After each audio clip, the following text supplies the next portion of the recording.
Good afternoon. It's Friday the 7th of February 2020, just after 1 o'clock. Welcome to UK Column News. I'm your host, Mike Robinson. Joining me today in the studio, Patrick Henningsen, 21st Century Wire. Welcome to the programme, Patrick. Great to be with you, Mike. Right, so we're going to get started straight away with Donald Trump. He has been acquitted, and he was very excited about being acquitted. This was him at the National Prayer Breakfast yesterday morning, showing the Washington Post and their headline, Trump acquitted. He went on with his family, his colleagues, his friends, and all kinds of other people to give a national address. It was to the American people. He held up the Washington Post once again, and he had this to say, Patrick. They said, Russia, Russia, Russia. It was all BS.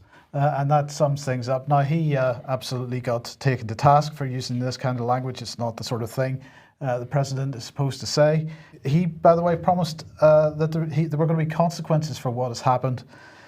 He accused certain people of being dirty cops. He was talking about James Comey, for example, the former FBI director. Andrew McCabe, the former deputy FBI director. He called them evil and sick people, like Pelosi and Schiff. So he said there were going to be consequences for these people.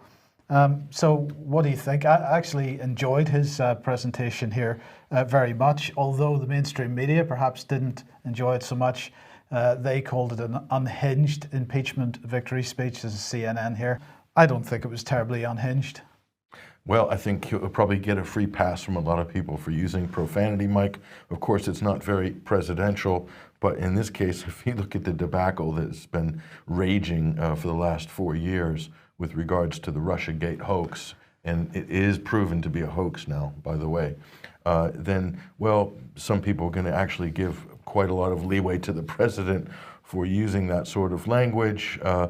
You can debate about whether that was the right thing to do or not, but isn't this a far cry, Mike, from the solemn procession of with Democrats marching in to hand the articles of impeachment to the Senate just a few weeks ago?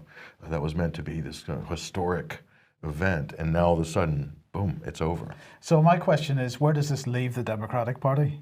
According to the latest polls, Donald Trump has received a massive bounce in the polls as a result of this impeachment debacle. So I think it's safe to say that it's completely backfired on the Democrats, Mike, and they're having a lot of problems at the moment. So in terms of strategy, I can't think of anything worse than what they've just done over the last 4 or 5 months with regards to this impeachment circus, really, is the best way to describe it.